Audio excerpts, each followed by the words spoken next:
Welcome back, everyone, to those who are watching on periscope.tv/CS The Truth. A lot of people know that Crowdsource The Truth was barred from live streaming on YouTube about a week ago, and that was due to a copyright strike from the law firm for the Spanish writing school in Austria. And I placed a call. I've placed several calls to that law firm as YouTube instructed me to try to work out the dispute with the complainant. And oddly, that law firm is refusing to answer me. So today we've brought back Shepard Ambellas of Intellihub. Shepard, how are you? I'm doing wonderful today, Jason. How are you?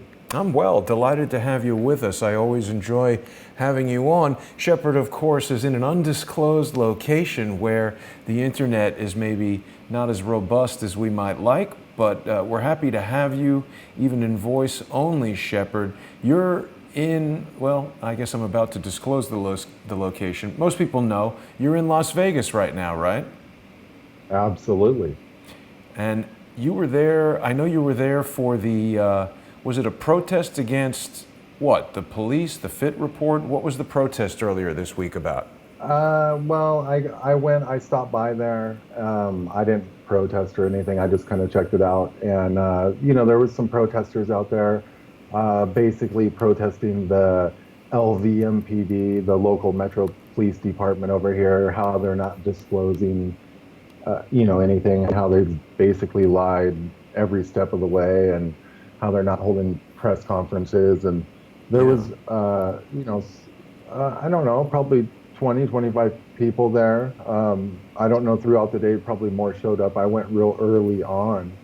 And the local news was there interviewing people. I didn't really get a chance to interview anyone. I stopped by within the first hour, so not much was going on. And I actually had other stuff to do that day, and I tried to go back over there, but I didn't make it. So, there were other people there that covered it, and I'm sure people can search it on YouTube and whatnot. Right. And you've been real busy, Shep. You put up a video that I found pretty interesting. I don't know if you can see it right now, but I'm just showing your video. You were outside the Route 91 concert venue, and you saw this dead-end sign that seemed to have some bullet damage to it right there. What did you find here? Because I found this kind of interesting. It is interesting, and so basically, I saw this sign, this bullet hole. I also was walking around the whole Route 91 venue and really looking, as probably thousands of people have. And I did notice this bullet hole and said, "Wow, let's film this, because it looks like it came in from a different trajectory." After I put an article out on it and said, "Hey, look, this is interesting, and it looks like it came from an, kind of like a upward angle down," which apparently I guess it did. It was more like a parabolic arc. It probably got fired way off from the distance one day. It was brought to my attention, and someone emailed me, and we looked on the Google Street View, and the bullet was there. So unless Aaron Rouse or something went and photoshopped it in on Google Earth or something, it's been there for like a year or something like that. But that led me to something that's really interesting. So when I was over there, there's this other industrial park over there right behind that sign, actually, as if whatever bullet hit that sign continued on, except it didn't, because we know that bullet was fired before. But the FBI did actually log a bullet that was fired on the night of October 1st in a parking lot over near those tanks that Paddock allegedly shot at. Right. And there's an industrial park over there by the airport, and it's outside of the airport. It's not part of the airport property, but I went over there and asked the guy if I could check out the door where the FBI cataloged the bullet strike and all this, and other reporters have done this. But I noticed something interesting. So I really took a look at the angle. I'm going to go back over there and string line it and whatnot, and you can tell it's a ricochet. It came off the ground and it bounced upward. But from my analysis of this, and I'm going to film this better and have, like I said, literally like a string line simulate the path of a bullet. We're going to find where it ricocheted and all that.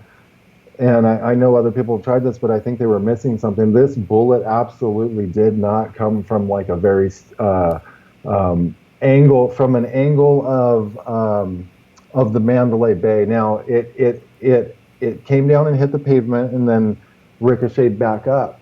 But is what I'm saying is I don't believe that there's any way it came from over by the Mandalay, and it actually came over from more near the Luxor from an elevated position, which struck the pavement and then bounced up and ricocheted at an angle, and the bullet struck this garage door. Now, how I know this is because if you analyze this carefully, you can tell that the bullet cut in, and there's photos of this on Intellihub.com. Mm-hmm. I don't have the exact article in front of me, but you guys can go. It's actually in the bottom of that video or in that article that talks about the sign, or check my YouTube channel, Shepard Ambellas on YouTube. But the point is this bullet came in basically almost parallel with the wall of the building, just several degrees off of the wall of the building. And you can tell this because of how the bullet gouged into the door for such a long duration of time. Now wait a second. Let me catch up with you here, Shep, because I'm trying to follow what you're saying. So we've got this image from the video that you shot where there's a dent in a dead-end sign that looks like a bullet was shot at it. And you're saying you've determined that was shot over a year ago because you can see it on Google Earth or Street View? Google Street View. And, unless they went to an elaborate cover up and photoshopped it in on Google to make it, to hide. They could have easily just changed out the sign. So, I'm thinking that particular bullet really was shot a year ago. But behind that, over by those tanks, there's another bullet strike that was cataloged by the FBI in an industrial park. I guess it would be east of that sign. So you go east of the venue, just east of. So wait, Giles. Hang on, because I'm trying to stay with you here. Okay, so if you go down Giles on the east side of the venue, it's like a cul-de-sac. I'm sure you kind of know what I'm talking about. There's a whole dirt field over there. Can you see what I've got here on Google Street View? I'm trying to. Okay, so are you looking at like that town? Okay, so if you get over on the other side of the venue, on the east side of the venue, you're over on the west side of the venue. You're on Las Vegas Boulevard, I believe. Oh, I see. So that sign was further away than this, you're saying? Yeah, hop over to Mandalay Bay Road, which is on the east side of the venue, and Giles Street, which is that cul-de-sac area. Right by the church, there, you're saying, kind of over. Yeah, sure, yeah. Right here. Right over there. Yeah. Now, that sign's at Giles and Mandalay Bay Road, right on the corner. Sort of here? More toward the cul-de-sac, a little to your left. Jason, there's a road. So if you follow that curve around to the left, there's going to be another road right there. See that road? Okay. Yeah. So, that road ends in a cul-de-sac right there. It's about parallel with the Luxor. Basically, come right off the Luxor there, right off the front of the Luxor, almost dead center. And what you'll see is Giles Street, and there's a cul-de-sac. And at the beginning of that road, there's that sign that we figured out was, struck like a year ago by a bullet. But over by those tanks, there's a industrial park a little to the right of where you are now, over by that road. And there's a bullet strike on the door. And this thing cut into the door at a really steep or angle, almost parallel to the wall, 3 to 5 degrees off the wall. So for instance, Mandalay Bay is like 30 or 40 degrees over. And if you would have shot a garage door at like 30, 40, 45 degrees into it, the bullet would, hit into it kind of like a pool ball would, and then ricochet out, or you would see that bullet kind of pierce into it really far. But the fact of the matter is this is a really long graze mark, super long. It's like it grazed the door, which means it came more flush along the line of the building, which runs east to west. So this thing So, basically, but can the, we see that if we look at? So I'm still on Google Earth here. Is this the okay, building that you're talking you, about? the building to the right over there, uh, One of see these? the next building. I can't see your cursor now, but yeah, zoom in a little bit right there. Okay, yeah, that a little to the left, but that same building that you're on, and it's the first garage door near the front. And I don't know if this strike will be on Google Earth, but I've taken pictures and video of this, and it's on Oh, it says no street view Intellihub. is available over here. So you've got that Oh, on how? Intellihub.com. Yes, and the pictures and everything, and you can see it on my YouTube. Probably the easiest way, Shepard Ambellas. But basically, this thing, and I'll go over there and stringline it and show you guys what I'm talking about. But I don't think that there's any way it could have came from the direction of the Mandalay, but more from like the direction of the Luxor, and possibly in between the Luxor and the Delano hotel. And this is real provable. And when I stringline this, you guys will see. And I might take like some kind of gun expert over there. I mean, I've shot plenty of guns, and you could almost run a total test on it and shoot a garage door at different angles, and you would essentially see what I'm talking about. But this thing scraped alongside the door. It essentially didn't even go into it because it basically just grazed it, which means what I'm saying is it basically didn't come from the direction of the Mandalay, which is interesting. And you can tell because it was a ricochet and it came from the ground up that it also came from an elevated position. So if it came from an elevated position, and we're talking like maybe somewhere south of the Luxor and north of the Delano over Right. there, in an elevated position, possibly in that airspace, I mean, that's really what it string lines out to. I mean, I'll demonstrate this, like I said, and I'll do a video and come back on the show or whatever. But Right. basically, it's going to string line out to that airspace because I took a really good look at it, and that's interesting to me, and so we checked that out, and there are a number of other things that we Well, found. let Some me slow bullet. you down a second because I got a couple of questions. So, okay, you've got this image of the sign with the bullet hole in it that you've determined that bullet hole has been there for like a year, but I yet believe so. it looked from your video here. I'm just backing it Fresh. up a bit. There's, I mean, marks on the What's it look front, like to you? like Tell me. that.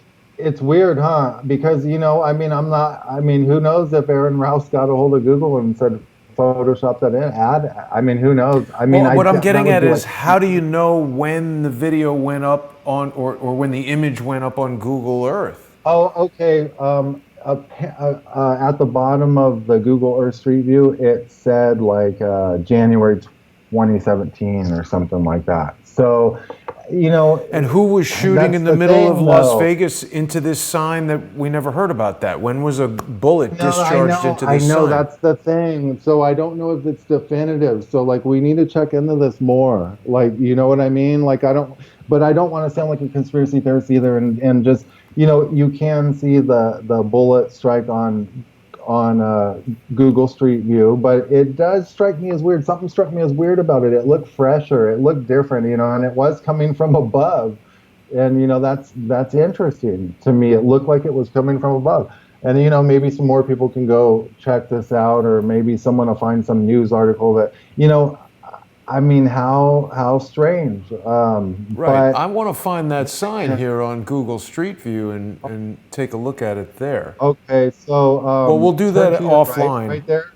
Yeah, What's turn that? if you're gonna go to the right, right there, like as if your guide's gonna face the right. Yeah. Yeah. Okay. Now go through that fence there, basically up and over that fence, and you'll be in a cul-de-sac. Let's see. Cul-de-sac right there. Kind of aim at the Luxor, but go up and over that fence if you can. If it'll let me. I don't know And if there, it's- and yeah, if you can go down that next road or In zoom here? out, it's at the end of that next. You see that cul-de-sac in there? It's at the end of that next road toward the Luxor on the left. Am I going the right way? Yeah, I believe so. So I've now walked this go. many times with Joe Can you Napoli and jump over? Stephanie. Can you can you go on a top view, Jason? Let's get out of this. And maybe I'll just show you that it's at Giles and Mandalay Bay Road. So So kind this, of just right in the middle of the venue on the east side of it. There, see that? Okay, so that road right there. Go right there. Yes, yes, yes, right there. That's where you want to be. That's so Giles and Mandalay Bay drop our Road. guy right there. Now it is interesting. I mean, I don't want to count it out that because we saw this bullet hole and it says January 2017 on the how do we know that the Google car didn't just drive by? And I don't. Well, That's is interesting. this the sign right So here? okay, yeah. Now face to your right a little bit, I believe. Nope, go the other way. Go the other way Okay. down the road. It's yep. Now go forward right there, and then it'll be on your left. Now, if Oh, you is face that it? left, you should. Yeah, This is it. that's it. Yeah. Now, do you see at the bottom of the screen what's it say, Jason? It's like copyright Well, something, wait a right? minute. And Before we even get there, I can't see a bullet hole in this sign. This is a smeared, stitched together. try a different angle. I ended up seeing it. Someone pointed this out to me, and I saw it. It was kind of weird. Maybe walk it to the right a little bit or something, and go in on it. Yeah, something like that. Well, And I think I saw it from the back as well. huh. But I mean, it's like it's not definitive. Like someone needs to really check into this. I don't know how I could go deeper into it. I thought about doing something like an interesting test would be, that bullet actually did not penetrate that sign, and that sign's not just like quarter-inch aluminum. I do see something there on the Yeah. sign. Okay, and that's it. That looks like where it was, and that's probably it. So, but here's what's interesting about this. That sign is like thicker than quarter-inch aluminum sheet metal, but it's also the face of it where it says dead end, the yellow part. That's like a fiberglass coating, so it's actually kind of thick. But wouldn't it be interesting to take like a 223 or a 556 and kind of walk it back at like because if like a helicopter was in that airspace over there, I measured it, it would be like 2,600 feet away. Yeah. So it'd be like a 23 to 2,600 foot shot. It'd be interesting to go walk that back, shoot that sign kind of at an angle, and see if it's going to pierce it. And when it doesn't pierce it, say, hey, does that look similar? And how many feet was that? Well, let me That'd make be an sure I interesting. understand the proposal. You're going to bust out a gun in the middle of the street in Las Vegas and No, start shooting signs? no, like I mean, I'm saying like someone. No, absolutely not. No, someone that has like a random sign, and I know there's collectors of signs and stuff. Maybe someone could take one into a shooting range or the desert or something in a real controlled environment, Now, Shep, and like a test. I'm looking at both of these things here. Actually, let me side by side this for everybody. So we've got, this is the video. I'm showing the image right now from the video that you took just the other day, and I'm going to put that right next to the image of the sign. I hope this is large enough for people to see on the presentation at home. It definitely looks like something is there on the sign that's in a very similar position to this indentation that you've found that definitely looks like a Yeah, bullet mark. There's something it would be above. it would be neat to do an overlay to see if it's in the exact spot or something Well, too. You know what I mean? what do you got above it? There seems like there's something above the indentation on the sign that looks like a mark that's not present in the image on Google Earth. Interesting, interesting. Now, This warrants a further analysis or investigation, maybe. yeah, because the other thing I'm looking at on the dead end sign is that we've got the letters in black and then there's this kind of like dust over the letters that looks to me Uh-huh. almost like it's been pretty recently affected. I don't know.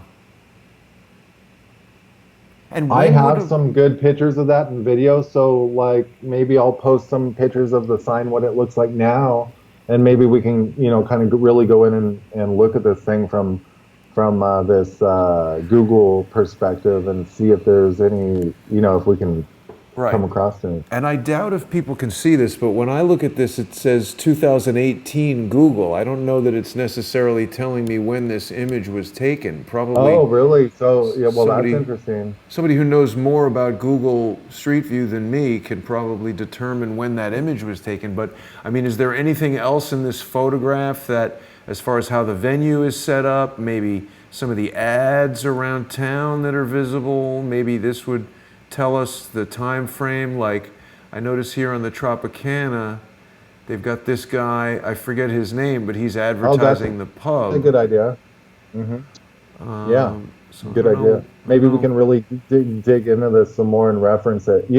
Often that's interesting, Jason, that you mentioned this because, um, believe it or not, I didn't realize how much it takes to do some detailed analysis on some of this stuff. So, like, people looking at the paddock crime scene photos and this and Right. that, or the helicopters.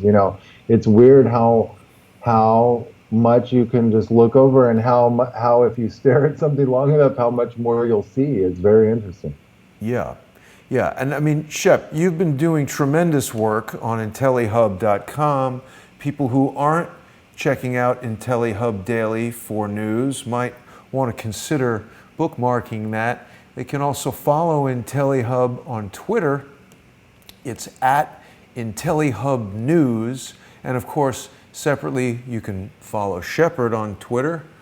And Shepard has been doing some great work in all aspects of the Las Vegas shooting investigation. Shep, you were one of the early investigators to be looking into the helicopter phenomenon. And of course, there's been a little bit of controversy over here with conflicting hypotheses. What have you learned lately about helicopters? Anything new? Anything interesting? Well, so I'm over here, and for 2 days in a row, I saw these three black helicopters fly really low through the city, and they were flat black, and it just gave me a weird vibe. And it reminded me of this witness who I've talked to, I've spoken with over the phone and via direct message. And this person that I'm talking about saw three black helicopters on the night of October 1st, basically pass right over the roof of this person's home. They were running parallel along Tropicana Avenue, but just to the north. And this was 3 hours before the massacre. So around 7, it was around sunset, around 7 o'clock. And I actually, it's interesting because she told me this story, okay, and how she was very concerned when she saw this. And I'll probably go interview her and put her voice on, so people can get a good record of this and a feel for this person and know she's real. But I'm not gonna ever release her name or anything like that. Sure. But Sure. these helicopters flew through there, and what's interesting about this is this dovetails with actually two other reports. And so someone had called me early on or contacted me, like maybe like 20, 30 days after the shooting had happened, and they said that they were by the Welcome to Las Vegas sign, by the South Central Area Command, by the Harley dealer, just to the east of the Mandalay Bay on Las Vegas Boulevard. And they said they were driving their car, and this person had witnessed three black helicopters whiz by. They actually whizzed through the airspace of the Mandalay and the Delano, and were so low it scared this guy, basically. And he pulled out his cell phone and tried to film them, and didn't get the phone out in time. But he sent me the video of him scrambling to pull out the phone. So it's like, you pretty much know he didn't make this up and just decided to tell me this for no reason. So, there's another report. Then there's another report. There's a guy on YouTube. I have failed to get a hold of him. He seems like a new YouTuber and does not really familiar with messaging on, and how to, he's not reading his comments or something. But Right. basically, this guy said his grandpa witnessed 3 helicopters on the night of the shooting.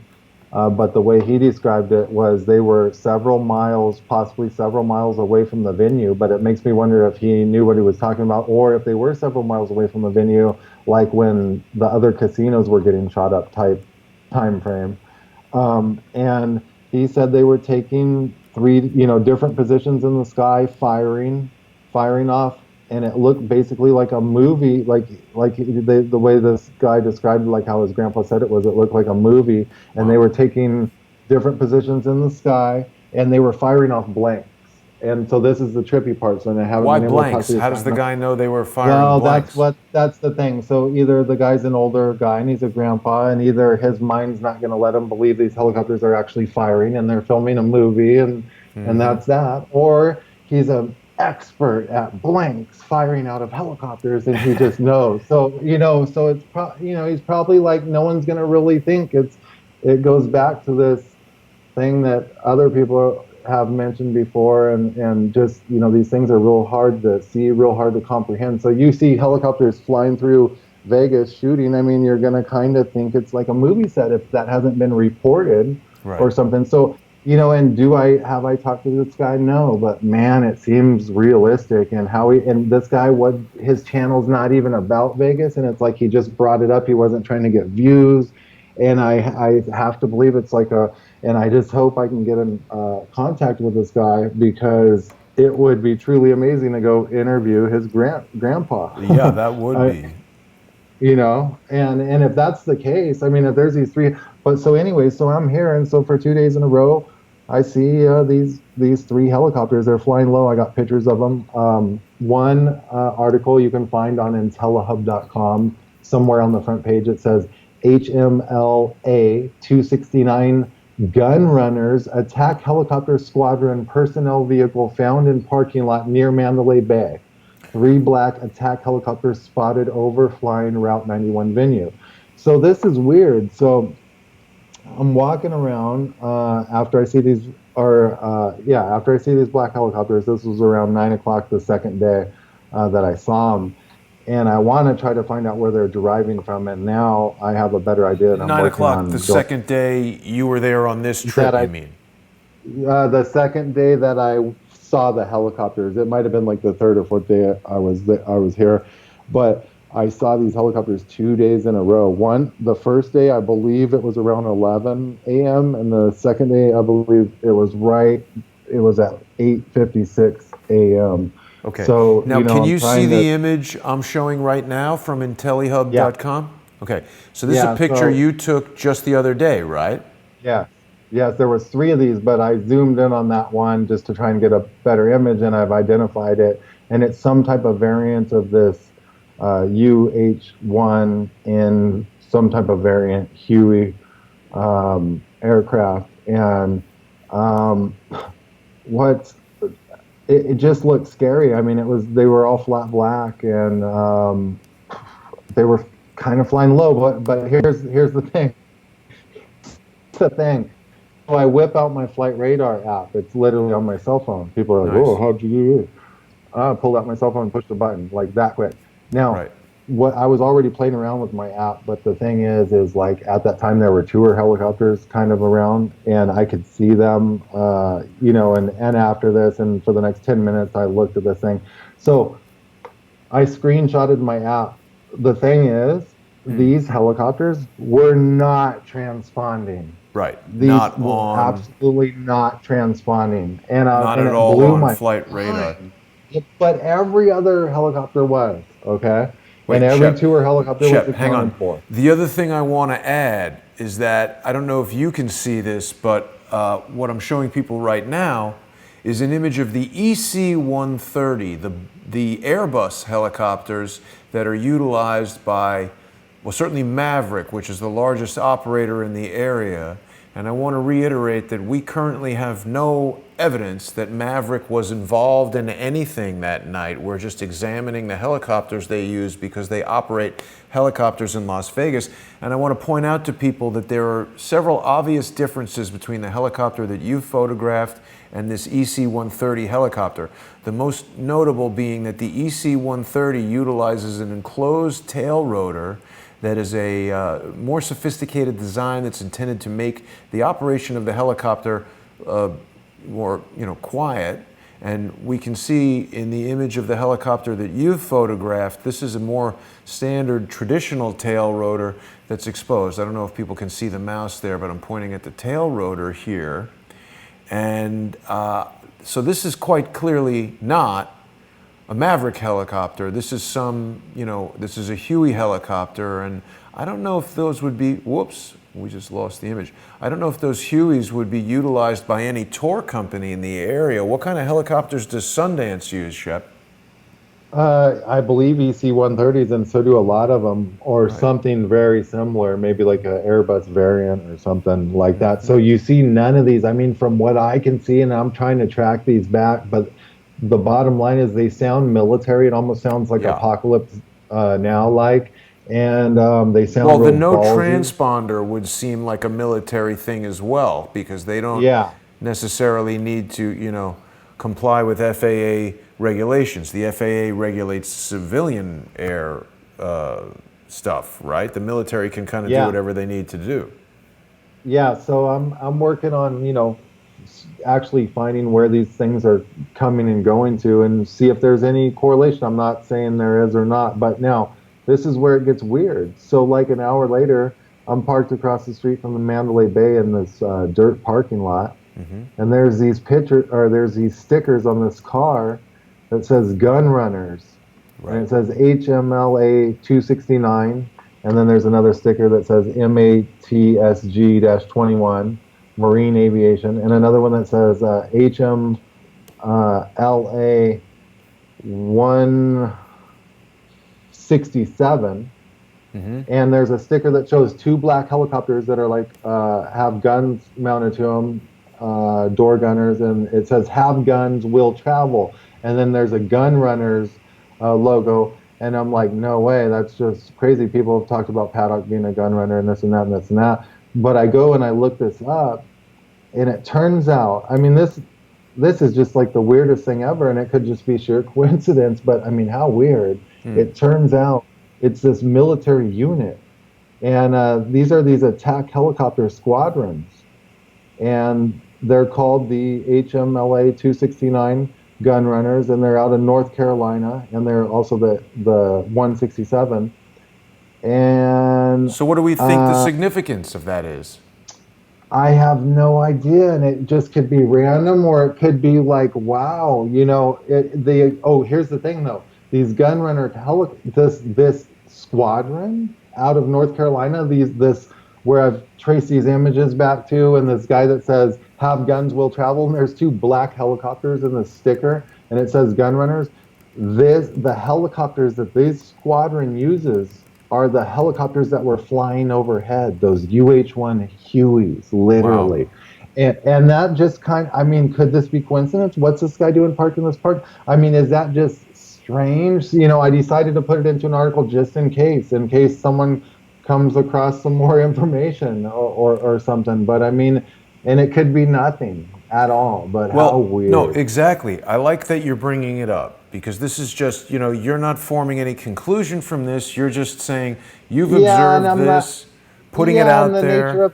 The nature of Intellihub is not entirely news. It's also kind of like, let's put out some intel and vet it. And if anyone else has intel on this, submit it, and let's get this going, and let's see if anyone can come up with anything. So, that's kind of what this article is out. It clearly says, there's question marks in it, and it says, does last year's 1 October attack have anything to do with the gun runners attack helicopter squadron? So it's questioning this, and it's talking about my experience that day and how I saw these three flat black helicopters, which is what the other witness said she saw rolling in on the night of the massacre. 3 hours early, she said long and sleek black. Right. So I just want to remind everybody who's joining us now, my guest is Shepard Ambellas. He's the editor and head guy all around Grand Poobah, the founder of Intellihub. You can follow him on Twitter at Shepard Ambellas, and you can of course follow Intellihub on Twitter at Intellihub News. And I like what you're saying, Shep, because a lot of times that's what we're doing here on Crowdsource the Truth as well. It's not the same approach as CNN or the New York Times, and that's by design. We're sharing intelligence. We want the crowdsource community to help us vet it. So you're on the ground there in Vegas. You see these cars with helicopter stickers on them.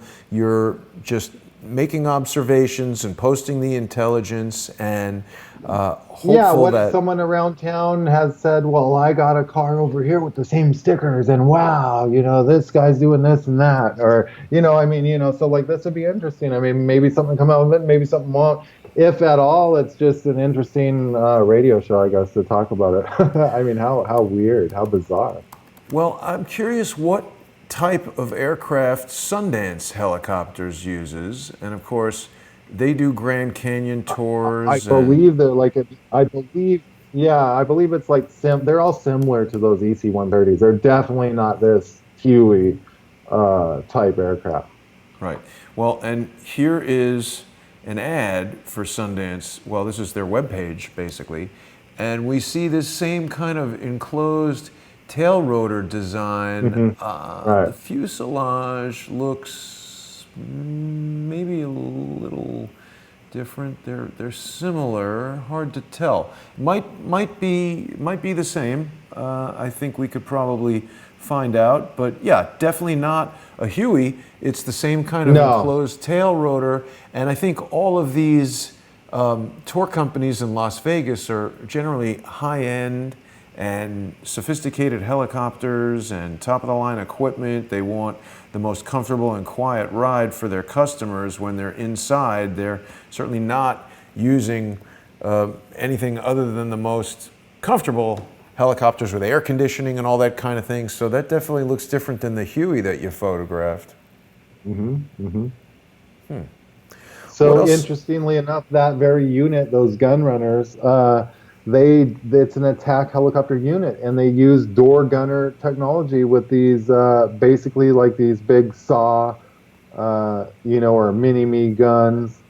What is door gunner technology? What does that mean? Well, it's just a mounted type weaponry in there, and you can have a door gunner. It's sometimes when there's door gunners, they're just strapped into harnesses and they have like an AR or something like that. But this is a more robust, like light gun setup, and that's what gun runners use.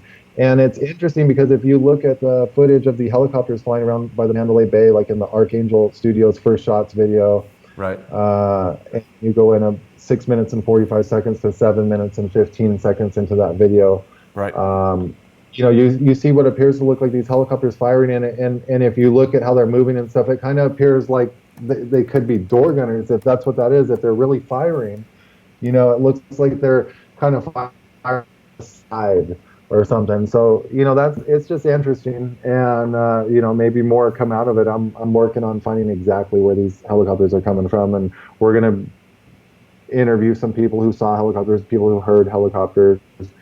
And I mean, I already have, but I'm going to go talk to them in person and really feel everything out and stuff like that. And we're looking for anyone else also. I mean, if anyone that's that night that was there, obviously if you've seen or heard helicopters, I mean, you can come just contact me, and, you can remain anonymous or whatever. We just kind of want to put this information together at least, and see if, if it all matches up and what it means. And it's still like an active, fluid thing, Yeah.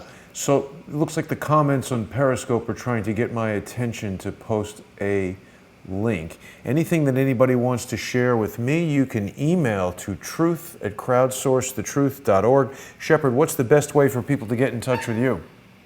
News tips@intellihub.com is easy to remember, or if you know how to spell my first name, Shepard@intellihub.com, Shepard@intellihub.com. And just real briefly on the door gunner stuff, Shepard, people who watch the show and watch this channel often know that I had a previous career as a cinematographer and a director, and I did a lot of work with a company called Tyler Camera Systems. I've actually done quite a bit of helicopter traveling myself, and Nelson Tyler, the guy who is the founder of Tyler Camera Systems, in addition to developing the jetpack for the James Bond film, which was it? I forget which one, but this is an actual functional jetpack that flies. Well, I gotta get one of those. I gotta have that. Crazy. They're famous for their middle mount, which is, this is actually a picture they're using from one of my shoots. This is Todd, I think his last name is Jones. He directed a ski film. And here you see they're talking about 3D. So this is a 21st century 3D camera system on a Tyler middle mount. And Nelson Tyler. Yeah. So that's it. I mean, just you showing that right now, I guess a gun would be mounted in a similar way, and the gunner would be behind it. That's pretty cool. Yeah. So this is absolutely a piece of technology that is dual purpose for military and motion picture production. I didn't even know they were using that image, but that's from a film called Light the Wick. So for all the people that want to spread false rumors about me and say whatever they want to say, go Google Light the Wick, and I don't know if you can see that film in 3D, but I've done quite a bit of helicopter flying. The reason you need this is when you're sticking a camera or a gun or something out of a helicopter, there's a tremendous amount of vibration. So aiming the gun or aiming the camera requires you to have this gyroscopically stabilized gas shock mounted system to isolate the device from the helicopter. So I don't know if that's interesting, but a Goldfinger. Yeah, no, it is. I would assume the same technology is used with like a gun, that's mounted. That's where Nelson Tyler got that from.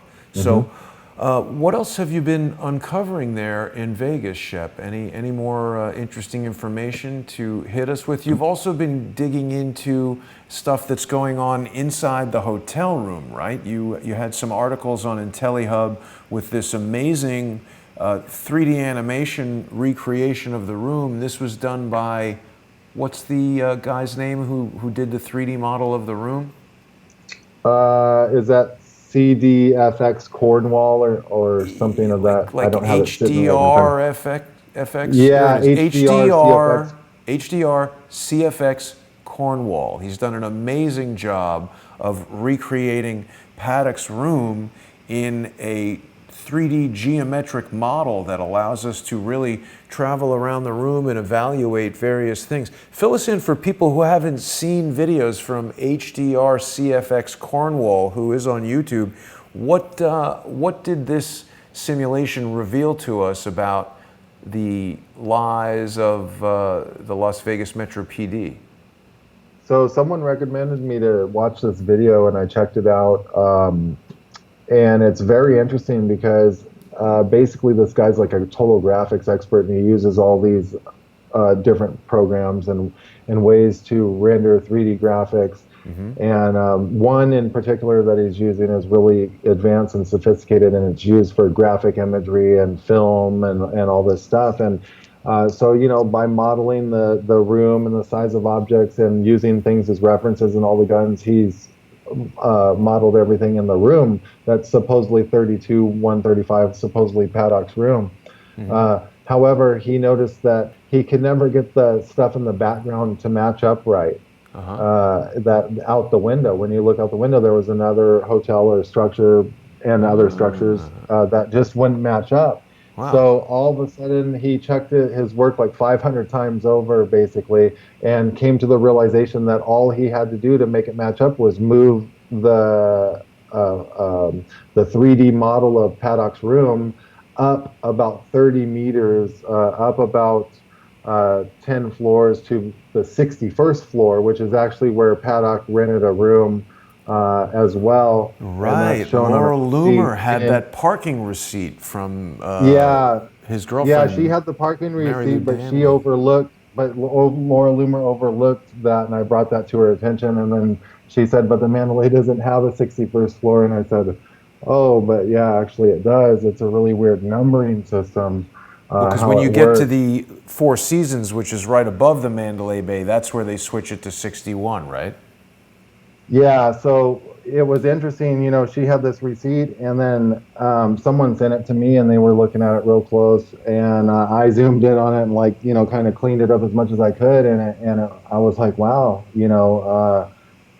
so room 61104 on the 61st floor, which is still part of the Mandalay. It's not part of the Four Seasons, but this is interesting. So it turns out that this 3D model only fits and becomes perfectly accurate when you're on the 61st floor. So either the FBI, which we know, I mean, it also on Intellihub, if you go on Intellihub.com and you search up in the search box where the little magnifying glass is up near the top, near the right, and you just search L bracket, like L dash bracket, Yes. an article will pop up talking about this L bracket on this door, and there's the fire door. And Jason, you were there, and you went through this metal fire door, but in the crime scene photos, it shows a wood fire door, and you can then get into these scene photos so much that there's just so many inconsistencies, and then you just realize the whole thing's mocked up,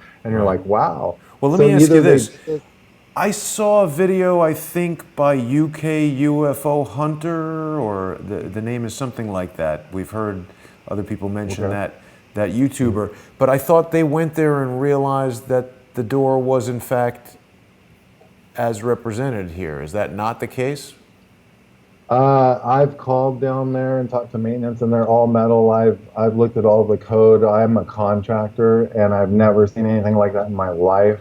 So unless someone can provide any evidence otherwise, I mean, I can go over there and look at it. I thought about doing that, So but it's this door. you It's want this door that we're talking it's about, or not no? that door. It's the No. second door through there. So someone had a yeah, someone had a what they're not realizing is there's a second door through there, and you've walked through this door, Jason. Yeah, The that video second where door is Joe metal. Napoli and I went to the Yeah. 32nd floor, right?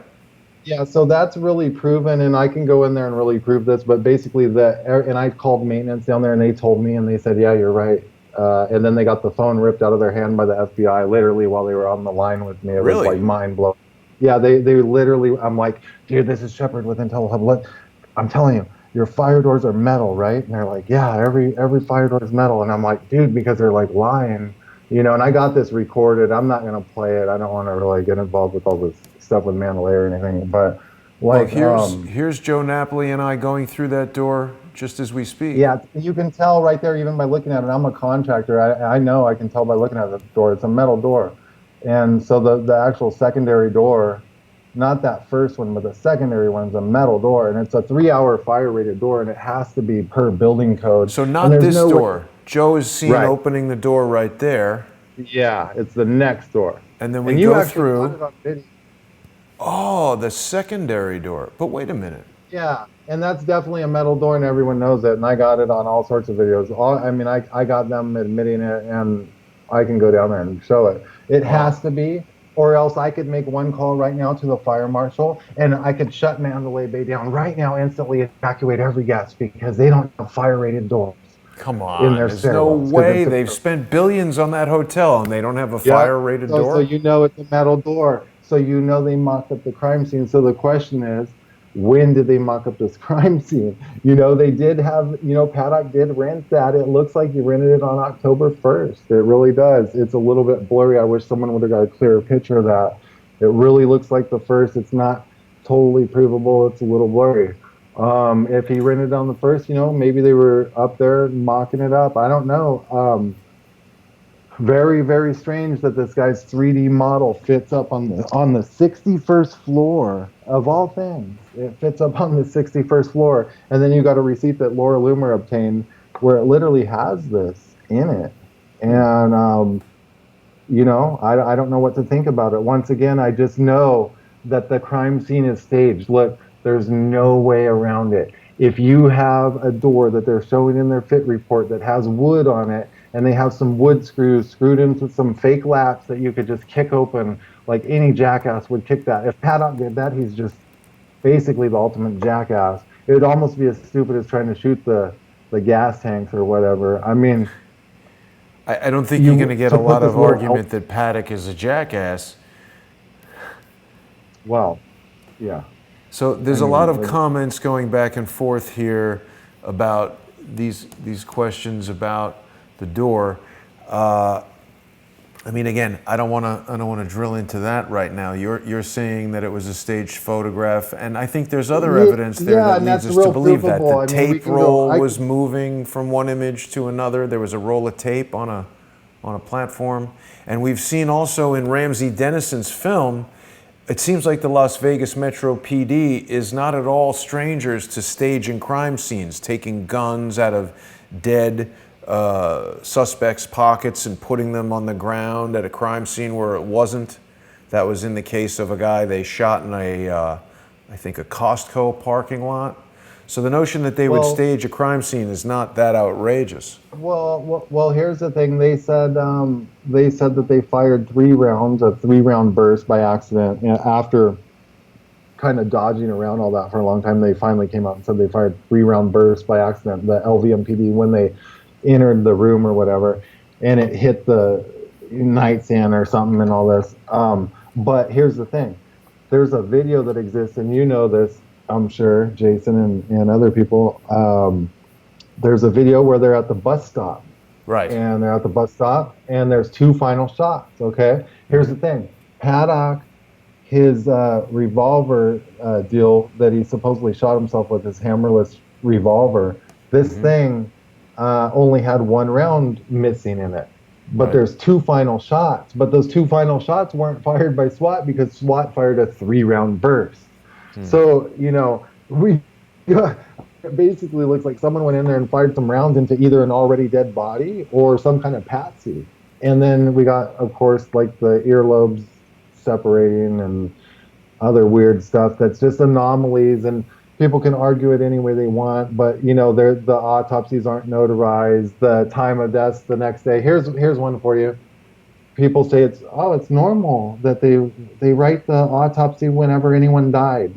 Whenever the guy, not when they died, but whenever the guy who took the autopsy just logs it. Okay. Now let me tell you guys this one. I don't believe that, and anyone wants to believe that. I mean, like, maybe some random dude did that like once or twice, but like that's not normal because, like, imagine this. You got like a murder scene and they find a body 2 weeks later and it's decomposed, and then like they're trying to try like OJ for killing his wife or something, and they're like, nah, like, look, we logged it as time of death on fucking 2 weeks later when it was decomposed, and no, it don't work like that. Sorry, they need to know like when the thing died, all this stuff, and then there's the fact that it's the guy's a totally different height. The body, that nothing's notarized.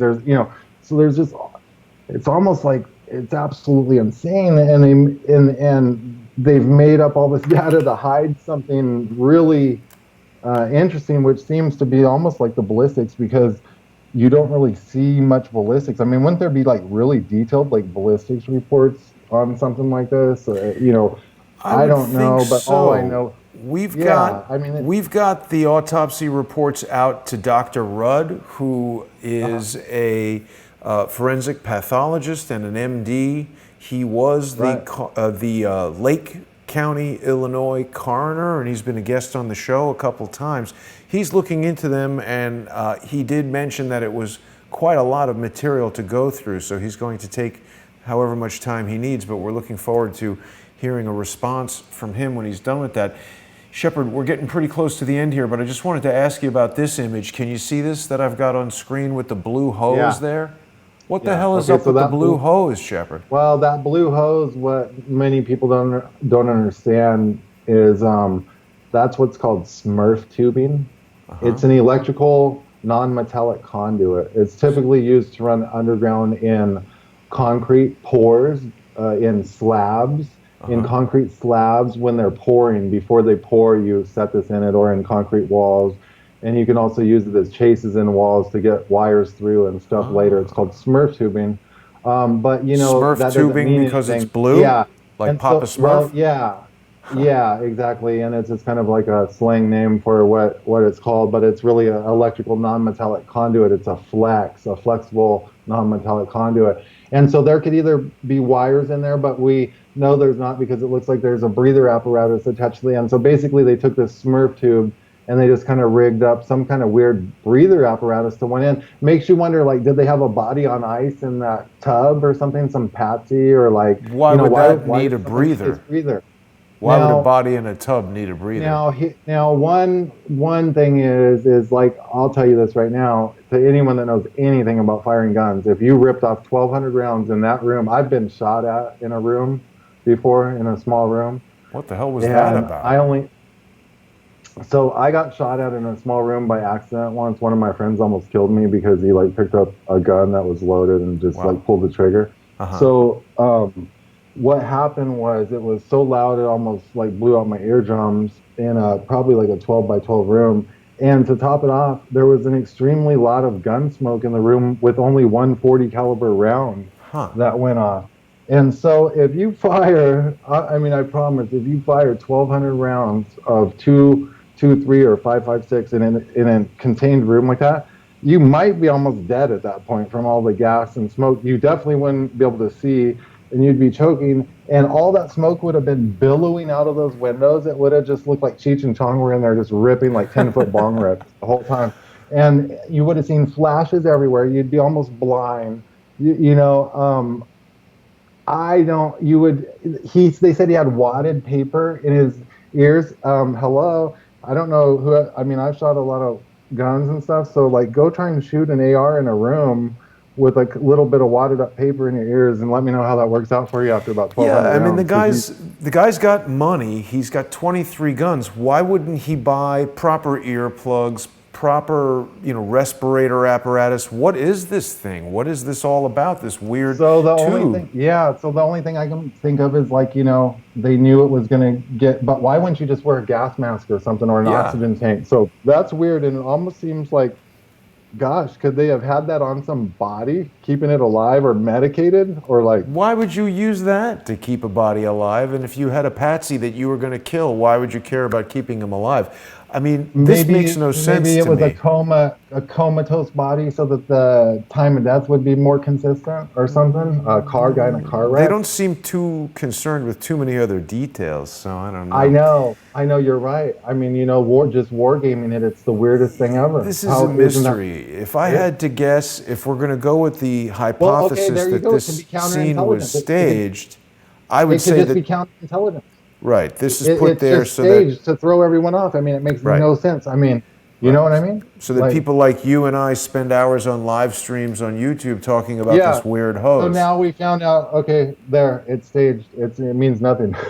Maybe, What's that? maybe. I mean, you know what I mean? Like, how Yes. weird.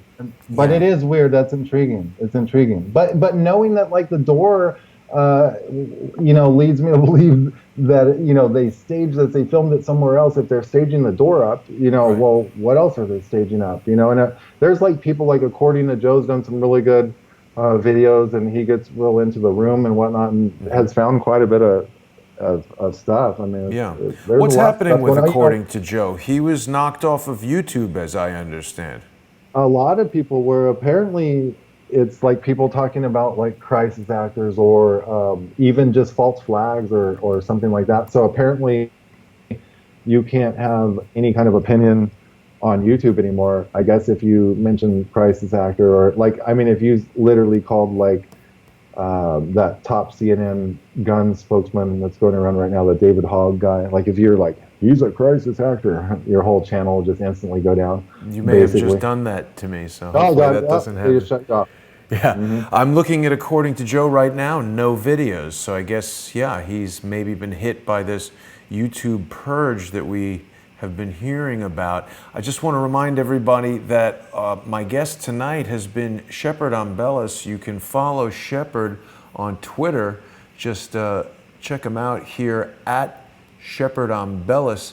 He's the founder and editor-in-chief of Intellihub.com, and you can follow Intellihub on Twitter as well, Intellihub News, or you can just go directly to Intellihub.com and get a lot of really exciting information about the Las Vegas shooting, about the Parkland, the high school shooting there in Florida. Shep, was there anything else you wanted to share with everyone before we wrap it up? Well, a lot of people don't know I'm a filmmaker, not that anyone cares, but there's a film I did with Jason Burmis, he's one of the makers of Loose Change. It was one of the most viewed films in the entire world about 9/11.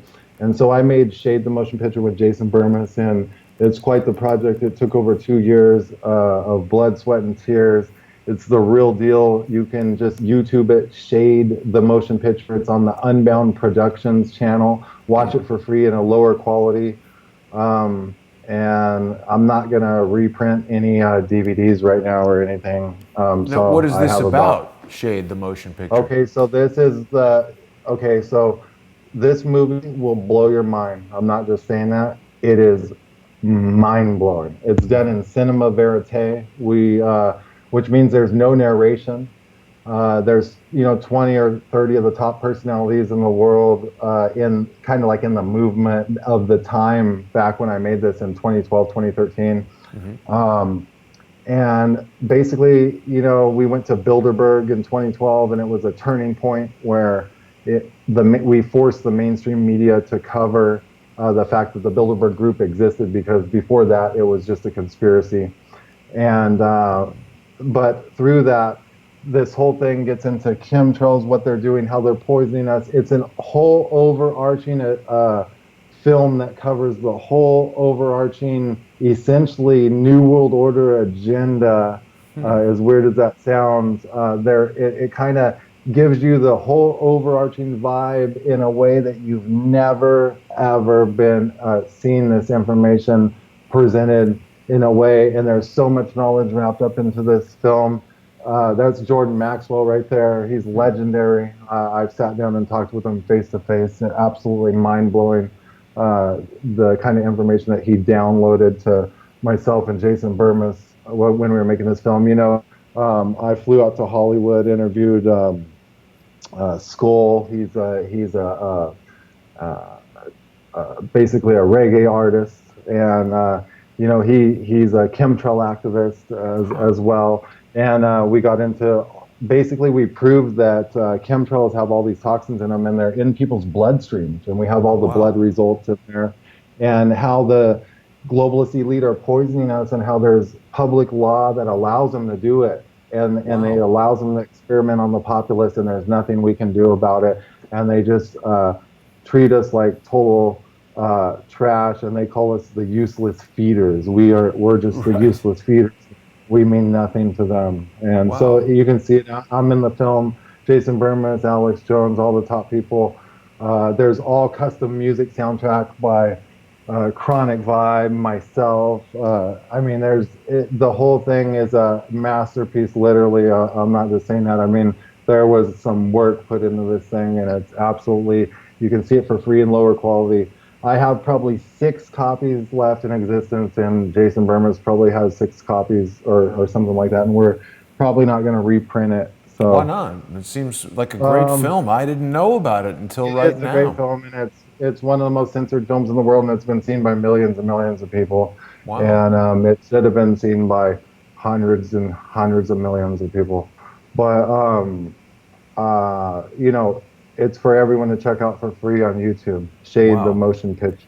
That's awesome, Shepard. And so if people want to support your work, are they doing that simply by viewing Intellihub? You have ads on there, or how can people support you? You can just share our work and whatnot. I mean, if someone really wants to come along with some support, we need it. You can maybe advertise with me, or you can just email me and somehow support me.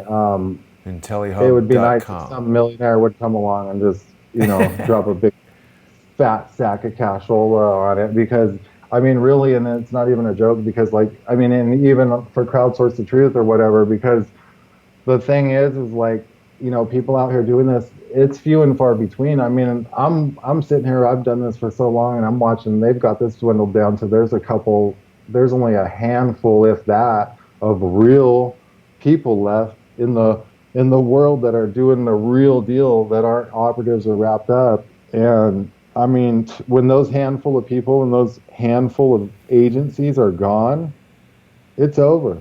Right. You know, they shut me down.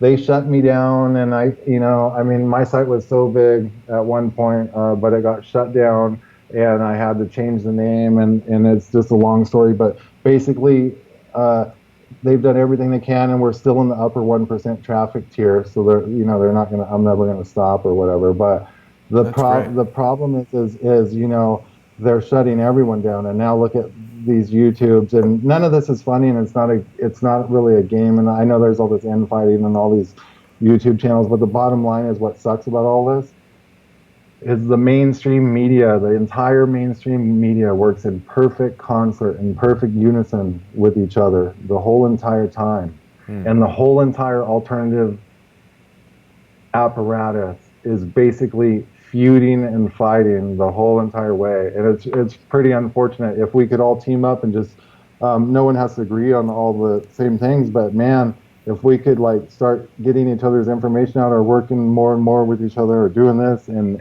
the whole alternative apparatus, network, and the whole alternative web were to team up, it would highly outnumber the mainstream, and the mainstream would just be irrelevant at that point. But will that ever happen? I agree with you, Shepard, and I've tried. Just the very essence of Crowdsource the Truth is that we bring together information from all kinds of sources that don't necessarily agree, so that, as you said earlier in the show, we can compare information and allow the best information to rise at the top, even if we disagree.